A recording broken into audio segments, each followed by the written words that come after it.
Hi, I'm happy to add my welcome to Gunter. It's good to see you again, if only over Zoom.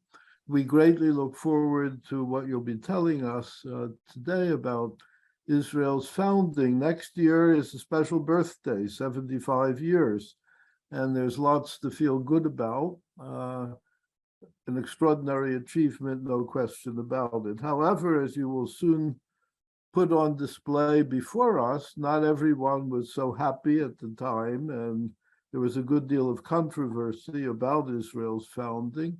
It won the support of many, there was opposition by others, etc. And all of that is relevant, in fact, unfortunately, for much of what we're facing today with regards to new forms of hostility or Altneu forms of hostility, I guess I should say, old and new forms of anti-Jewish and especially anti-Israel hostility.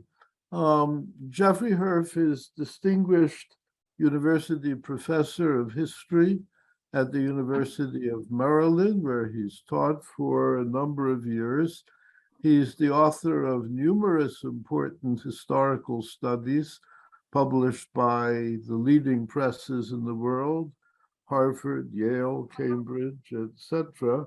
Um, I'll single out just a couple of these because I always draw them to the attention of my own students when I teach courses that overlap with Jeffrey's research. One is called Divided Memory, and it deals with the division between the two Germanys on how people in those countries looked back on the Nazi past and passed on what they wanted to pass on about it.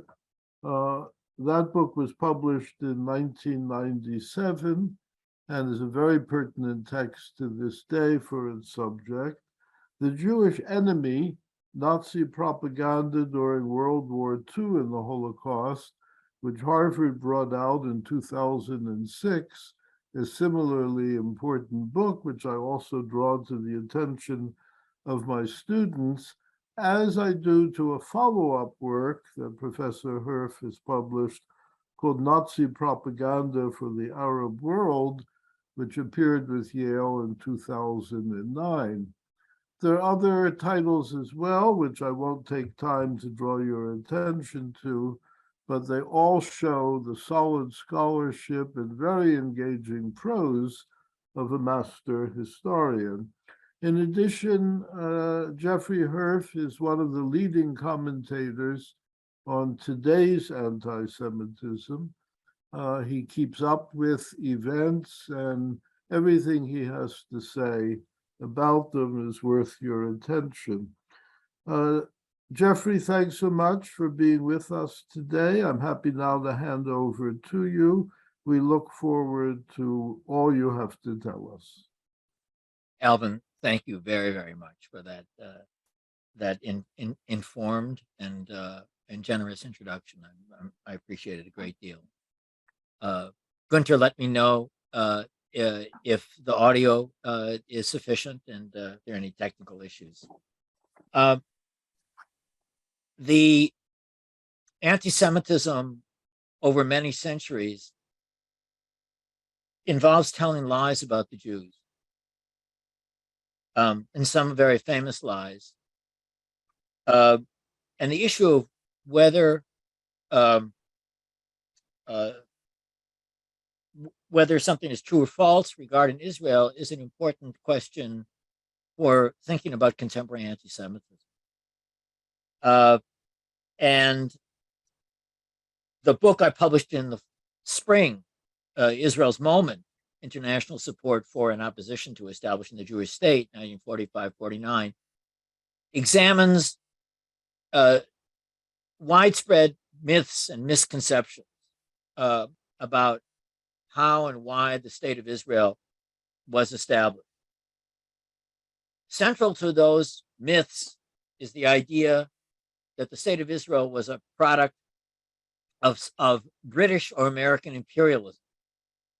That it was imposition by the West, by the two leading powers of global capitalism, And second, that the Zionist project was racist at its core. And these two misconceptions were found global diffusion in the United Nations, especially since the 1960s. And then, having played a role in world politics, they filtered into the academy.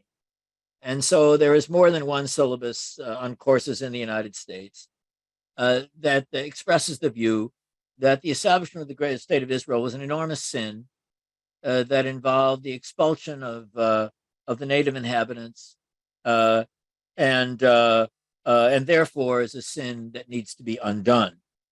Now, the realities of 1945 to 1949, and especially 1947 to 1949, are completely different, totally different. And I think in order to address the question of contemporary anti-Semitism, that this series of webinars and lectures that Alvin Rosenfeld and Gunter Djikeli have done so much to conduct, to address the question of contemporary anti-Semitism, it's indispensable to look at what actually happened in the late 1940s. So, Israel's moment refers to a very brief period of May 1947 to May 1949, when the leader of the Soviet Union, Joseph Stalin, and the President of the United States, Harry Truman, both supported the establishment of the Jewish state in former British Mandate Palestine. And Israel's moment is about this famous and short-lived agreement. But at the University of Maryland, my office is a mile from the National Archives of the United States. And so I have had the great advantage of being able to work in the archives without plane flights and hotel costs. The book draws on examination of the files of the United States State Department, the Department of Defense, but also of the United Nations, the Foreign Ministry of France, and France's Ministry of the Interior. France plays an important role, and of course the British Foreign Office. It also rests on examination of liberal and left-leaning journalists and political activists and politicians in Washington and New York.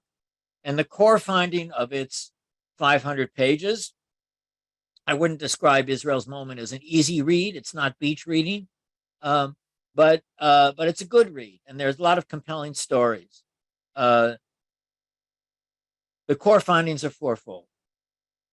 First, while President Truman's support for the Zionist project was crucial, the support of the Soviet Union and the Soviet bloc was even more consequential.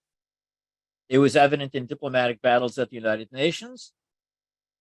It was evident when the communist regime in Czechoslovakia violated the United Nations arms embargo and sent arms to the Jews when they needed them most in the 1948 war, and when the Soviet bloc facilitated Jewish immigration to Free State Palestine and to Israel.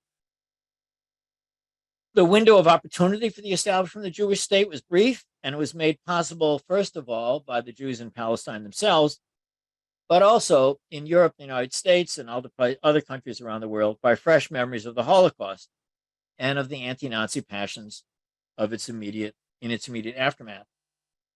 Israel was established at a turning point in global politics when the alliances of the Second World War were giving way to the very different and sometimes reversed coalitions of the early Cold War. The Zionist project emerged between the binaries of communism and anti-communism, West and East, and this fact confounded decision makers in Moscow, Paris, London, and Washington, the key centers. But it was understood very well by two monumental figures of world history who are unappreciated, far too unappreciated in contemporary discussions, and that is the future Prime Minister of David Ben-Gurion and the future Foreign Minister Moshe Sharett. The two of them, in my view, having done the work on this book, emerge as some of the very significant political figures, both for their courage and insight in world history, not just in Jewish history. The second theme is that due to the understandable attention devoted to Truman's support for the UN petition resolution and his decision to recognize the state of Israel, historians have not paid sufficient attention. We have not paid sufficient attention to the I want to stress this: emphatic, resolute, persistent, and consequential opposition to the Zionist project. Opposition to the Zionist project from the United States State Department, the Department of Defense, and the Central Intelligence Agency. Israel's moment presents more evidence than has appeared in the scholarship of the past about the anti-Zionist consensus that emerged at the top of the United States national security establishment, led by former five-star general, now Secretary of State, George C. Marshall, probably next to Harry Truman, the most widely respected and famous figure in American public life, George Marshall, and an opposition articulated by the first director of the new policy planning staff, perhaps the most famous American diplomat of the 20th century, George F. Kennan. These leaders viewed the establishment of a Jewish state in Palestine as a threat to American and Western access to Arab oil resources and as a boon to prospects for Soviet and communist expansion in the Middle East. And therefore, these leaders of the American national security establishment, along with the British Foreign Office, viewed the establishment of the State of Israel as a threat to American national security interests in the first months of the Cold War and the global policy of containment of the Soviet Union and communism. The association of Zionism with communism in the Soviet Union was not just something that was evident in the reports of American ambassadors from the Middle East. It became a consensus at the top of the Anglo-American national security establishment, against which President Truman was alone, albeit powerful voice. Third, though support for the establishment of the Jewish state in the United States encompassed both the Democratic and Republican parties, and there was a very different Republican Party than its current iteration. The loudest and most persistent voices in the political realm and outside the formal organizations of the Jewish community and the synagogues came from the most prominent liberal politicians in American politics, from prominent liberal and even leftist intellectuals and journalists. And these figures included Senator Robert Wagner, Congressman Emanuel Seller, Assistant Secretary of State Sumner Welles, journalists Frida Kirchway, the editor of The Nation, I.F. Stone, the famous left liberal journalist, and other articles in left-leaning dailies such as the newspaper PM, the New York Post, this left liberal journalistic political gathering denounced the Nazi collaborationist past of leaders of the Arab Higher Committee, the leaders of the Palestine Arabs, and they viewed the establishment of a Jewish state in Palestine, and this is extremely important. They viewed the establishment of a Jewish state in former British Mandate Palestine as part of a global era of anti-colonialism, as a struggle against British imperialism, as the logical continuation of the anti-Nazi, anti-fascist passions following World War II and the Holocaust. And they rejected the accusations that there was a connection between the Zionist project and Soviet and communist expansion in the Middle East. Now, after the fall of 1949, when it became apparent to Stalin that Ben-Gurion and Sherrod and the Zionist leadership were not going to be tools or instruments of Soviet expansion in the Middle East. In other words, that Stalin's bet of 1947-48 had not turned out as he hoped, the Soviet Union launched its anti-Semitic, anti-cosmopolitan purges in Europe and embarked on an unfortunately enormously successful 40-year propaganda campaign to reverse the realities of 1945 to 49, or 47 to 48 in particular, and instead to spread the falsehood that the United States was, quote, to blame for Israel's emergence. The Soviet Union became silent about the evidence of Soviet and communist support for the Jews in Israel, and it spread the consequential falsehood that Israel was a product of US imperialism. In the United States, the importance of the Soviet era support for the Zionists and the realities of opposition in the power ministries of the United States government was lost in public memory, lost also in a great deal in Jewish memory. In an exaggeration of the importance of Harry Truman's decision-making and a minimization of the impact of opposition from the national security establishment. And this, despite the work of Israeli historians such as Yuri Bialer and Shlomo Slonim and others. The non-reading of Israeli historians is a significant dilemma. And one of the things that I hope Israel's Moment does is to bring their excellent work to the attention of a broader audience in the United States. So there's another point to be made regarding, and I'm a historian of modern Germany, and as Alvin so kindly pointed out, the author of Nazi Propaganda for the Arab World, and I've thought a lot about, written about the after effects of Nazism in the Middle East. One of the themes that my late colleague Tony Judd, who unfortunately passed away much too young, but Tony's work in Europe was about the amnesia that accompanied the emergence of Europe after the war, and that's a theme that we German historians have discussed at great length. Amnesia and forgetting about the Nazi era. And oftentimes when people speak about that, they think about the various figures in Germany who were able to avoid justice, this despite Nuremberg trials and others. Well, the other point was that Europe told itself a fairy tale about how everybody was brave and the country was filled with resistors, and the continent was filled with resistors, and it had a way of forgetting collaboration. The fact of collaboration. István Deák and Tony Judd and Jan Gross written a great deal about collaboration. Well, one of the most famous and consequential collaborators with the Nazi regime was Hajj al-Husseini, the Grand Mufti of Jerusalem. And I argue in Israel's Moment that the absence of a post-war trial of Husseini should be understood as part of this chapter of the early Cold War of amnesia and forgetting of the Nazi past as the alliances shifted and the West focused on the threats from the Soviet Union and communism. A trial of Husseini in those years would have brought to world attention the enormous evidence gathered by Britain and the United States, and of course, probably, perhaps as well by the Soviet Union, about Husseini's collaboration with the Nazis, his visceral Islamist Jew hatred, and it would have made it much more difficult for this terrible man to have revived his political career and to have become the leader of the Palestine Arabs in the post-war years. It would have made it more difficult for the Arab Higher Committee to represent the Palestine Arabs.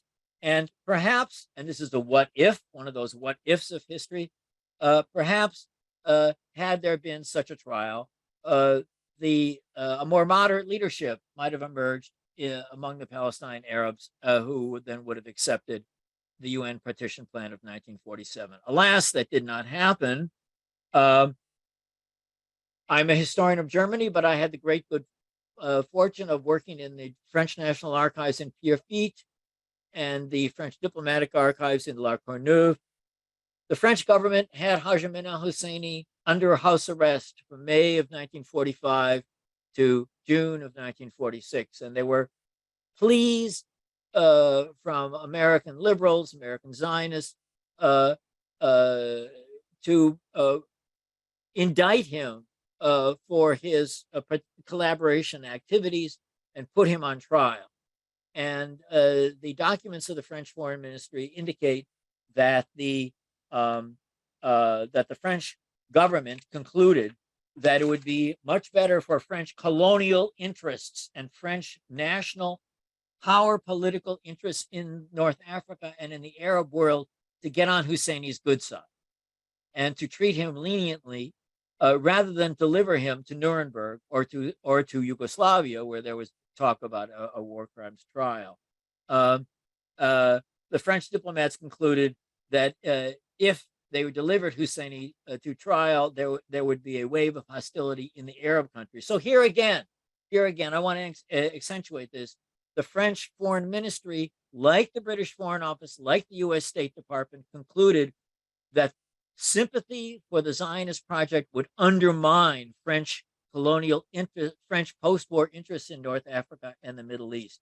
One of the great propaganda coups of the last 50 or 60 years is to have reversed these realities and somehow present the Zionist project instead as exactly what it was not, that is a colonial project. My colleague at Maryland, Paul Landau, has written a very fine book called Mandela and the Revolutionaries about Nelson Mandela. I'm not going to go into that. But Paul points out that the younger Nelson Mandela was a great fan of the Irgun and of the battle that the Jews waged against British colonialism. This is not something that South African leftists these days may want to hear, but the younger Mandela was also sympathetic to the anti-colonial dimensions of the Zionist project. Another myth, or consequential myth, is that Zionism was a form of racism. Those of you who are listening, who are familiar with the history of Zionism, know that the Zionist project had nothing to do with racism. It was a movement that emerged in opposition to racism. The leaders of the Palestine Arabs in 1947 and 48 were racist. And the accusation that Zionism was a form of racism was an example of projection. In January of 1947, and then again in September of 1947, Jamal Husseini, the cousin of Haj Amin Hussein, Jamal Husseini, the representative of the Arab Higher Committee at the United Nations, and the Arab Higher Committee, like the Jewish agency, had representation at the United Nations. Jamal Husseini spoke both in London and then again in New York, and this is what Jamal Husseini said in London, and he repeated this United Nations. The Arab world is a territorial continuity inhabited by a homogeneous population with one national outlook. As such, it is free from serious frictions and a natural bulwark for peace.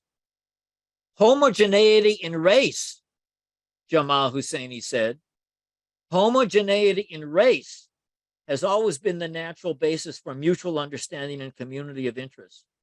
The creation of an alien Jewish state in Palestine means the destruction of this territorial continuity and national homogeneity, and the creation of a running sore that will undoubtedly become a permanent source of trouble in the Middle East. Europe, he said, had wars because of its multi-ethnicity, its diversity. Homogeneity in race was a formula for peace and stability. These speeches by Haj Amin al-Husseini were known to the United States State Department. They were delivered, his speech at the United Nations was delivered publicly. How many of the 130 people who are now listening to this call have ever heard of Jamal Husseini's homogeneity in race speech, compared to how many of you who have heard the idea that Zionism was a form of racism? Myths and realities. Myths and realities. One of the great accomplishments of the Palestinian Liberation Organization since the 1960s has been to repress the memory and the history of its own racist foundations, and to instead project those views onto the Zionists. An enormously successful propaganda campaign. Israel's Moment tries to set the record straight. Andrei Gromyko became one of the leading figures in the history of the Soviet Union in the post-war period. He became the foreign minister. Before he was foreign minister, he was head of the Soviet delegation to the United Nations, and there he offered a mix of power politics and I think genuine anti-fascist passion. He surprised the United Nations and the State Department in May of 47 when he declared that the Soviet Union preferred a binational state of Jews and Arabs living together, but if that was not possible, or if one or more of the parties rejected it, the Jews, then the Soviet Union would support a two-state solution. The Jews accepted it. The Arab Higher Committee rejected it. It was official Soviet policy. When the United States had not yet decided to support the partition plan, the Soviet Union in May of 47 decided to support the partition.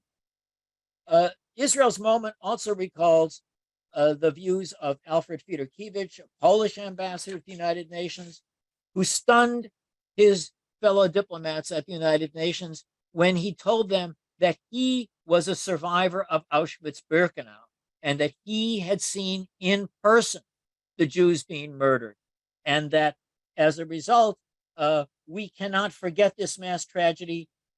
With the memory of this mass tragedy deeply ingrained in the mind and soul of our nation, Poles, we are interested in the fate of these displaced persons, etc. So Israel's moment includes that moment of anti-fascist passion.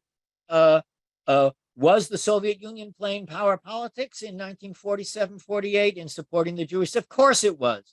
Of course it was. It was attempting to drive Britain out of the Middle East. Stalin was anything but a saint, of course. But there also, when one looks at the United Nations records, whether it's Gromyko or Fedorkiewicz, and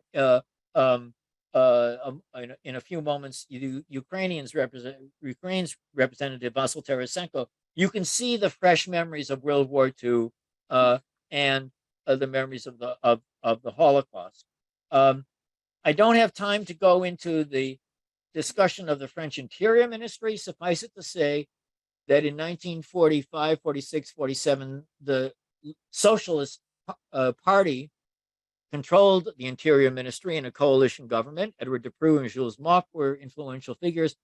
And the Interior Ministry in Paris was working closely with the Mossad in order to facilitate, quote, illegal Jewish immigration to Palestine when the British Navy was doing everything it could to prevent it. So Aryeh Kohavi at Haifa University has written about this, and I elaborate on it, that the French Interior Ministry drove the British Foreign Ministry to distraction. They were furious at the French for facilitating Jewish immigration. That is the origin of a story that goes beyond Israel's moment, and that is Israel's most important ally of its first 2 decades was not the United States, it was France. And the emotions, the passions, the interests that went into that alliance, both political and military, begin in the Interior Ministry in those years. But let's turn now to the Americans. The core of opposition to the Zionist project came not only from the United States, but it came especially from the British Foreign Office. And it was led by Foreign Minister Ernst Bevin, one of the decisive figures of the early Cold War and of left-wing liberal, left-of-center anti-communism in Europe, and a key figure in the history of the special relationship between the United States and Britain. The timing of things is important to keep in mind. In March of 1947, President Truman, in an address to the joint session of Congress, articulated what came to be known as the Truman Doctrine, expressing support for American opposition to the expansion of communism, and that the United States would take the lead in doing so.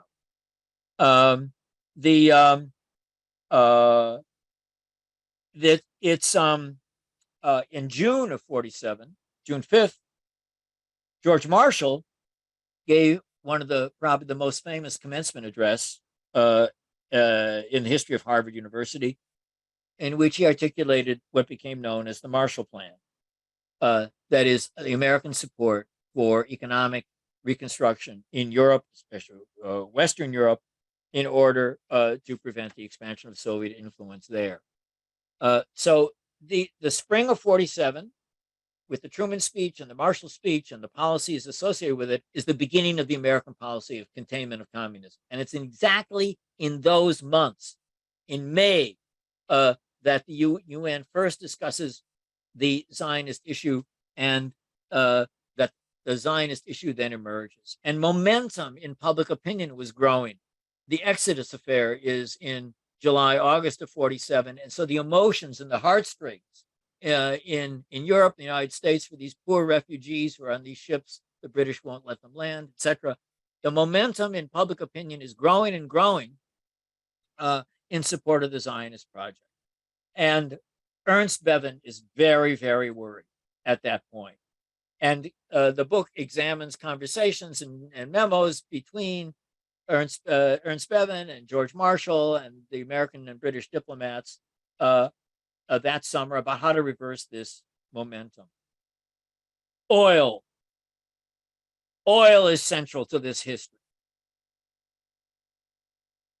William Eddy was a special appointee appointed by Marshall.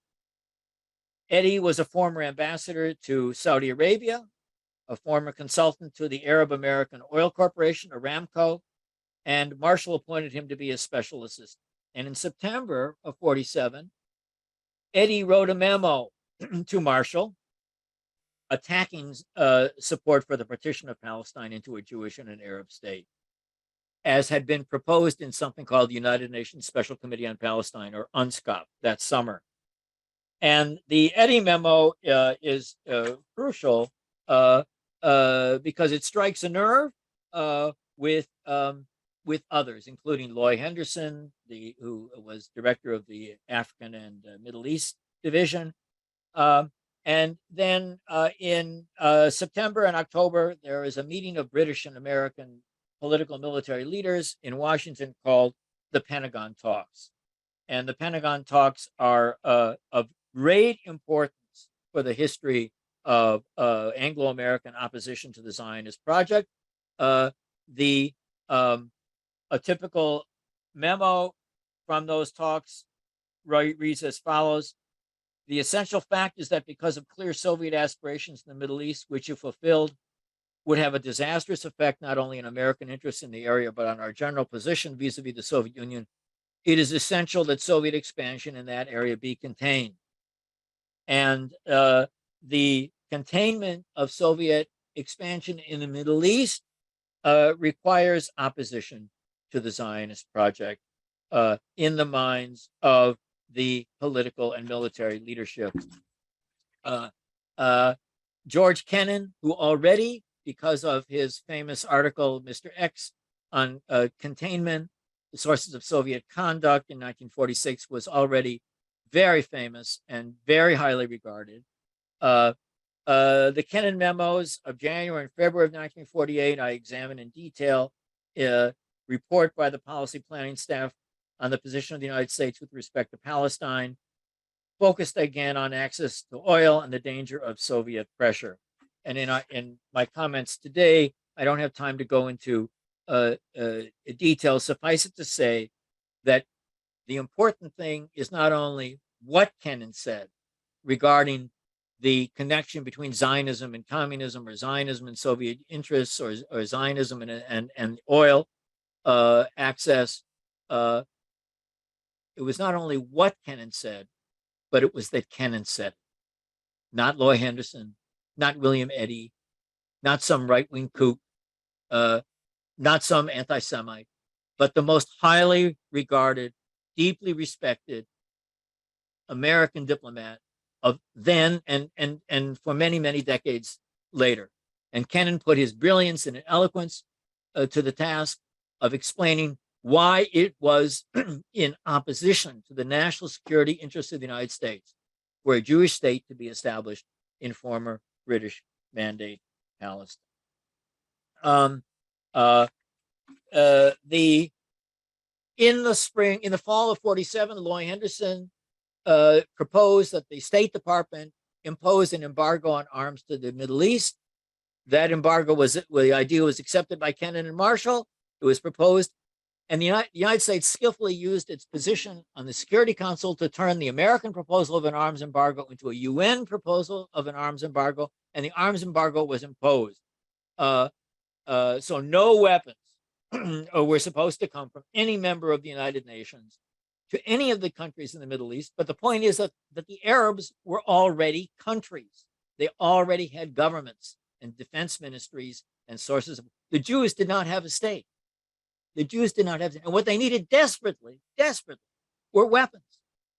So none of those weapons came from the government of the United States. Yes, there were efforts by American Jews to smuggle a few things, but the decisive weapons came from those that the Israelis, in their small arms industry then, had been able to create. And then in the spring of 47, from communist Czechoslovakia.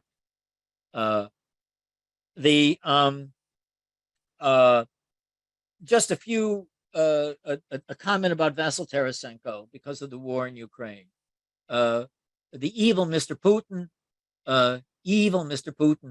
has justified his war with the canard that the Ukrainians are Nazis. There were Ukrainians who collaborated as well during the Holocaust. We know that. But what he didn't want to talk about was Ukrainian anti-fascism, or the role of the Ukrainian Communist Party led by Nikita Khrushchev in the war against Nazi Germany. One of the Ukrainian anti-fascists of that time was a man named Vasyl Tarasenko. And Vasyl Tarasenko was the Ukrainian ambassador to the United Nations in 1947 and 48. And because chairs rotated, Ukrainian SSR happened to be on the Security Council in the summer of 1948. And so there you have Vasyl Tarasenko and Andrei Gromyko on the one hand, butting heads with Warren Austin and the British representative, his name escapes me at the moment, butting heads about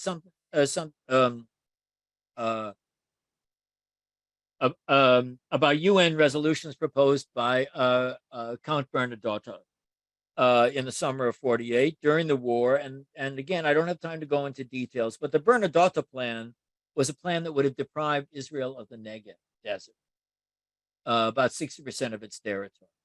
And the British and the Americans were pushing the Bernadotte plan, again, trying to limit Zionist gains in hope of currying favor with the Arabs. And Tarasenko gave eloquent and emphatic criticisms of the Bernadotte plan, and again, in the spirit both of power politics. This is not child's play, but also you could feel and hear in his words the fresh memories and passions of anti-fascism. Let me conclude with a note about an anecdote about David Ben-Gurion. And I repeat, I think David Ben-Gurion is one of the monumental political figures of the 20th century, right up there with Churchill, right? Roosevelt, right up there.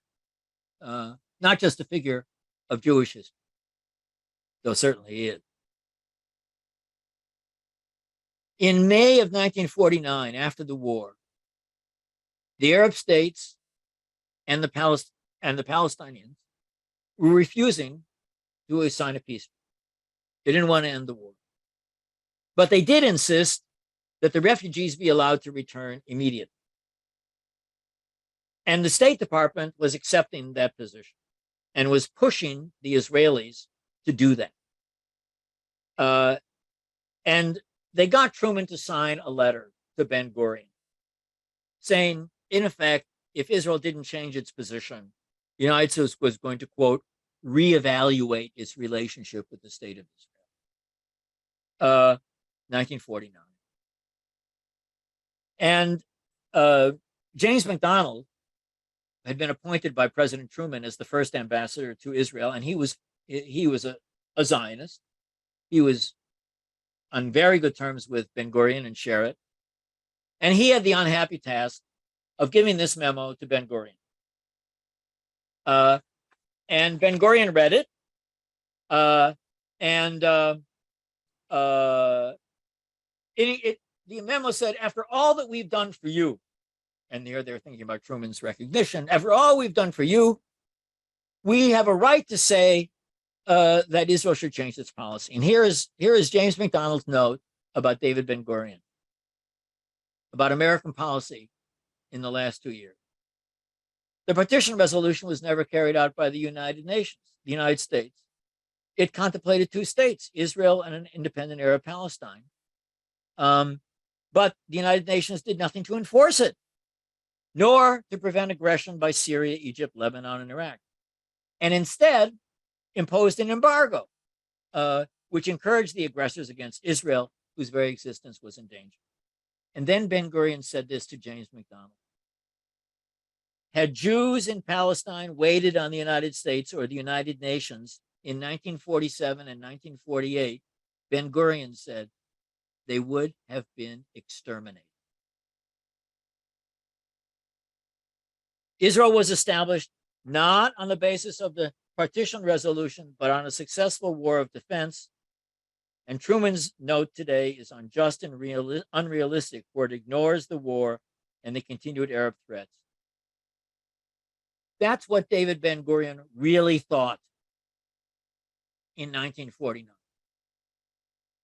So those who despise the state of Israel view it as a product of American imperialism, and they continue to spread that falsehood.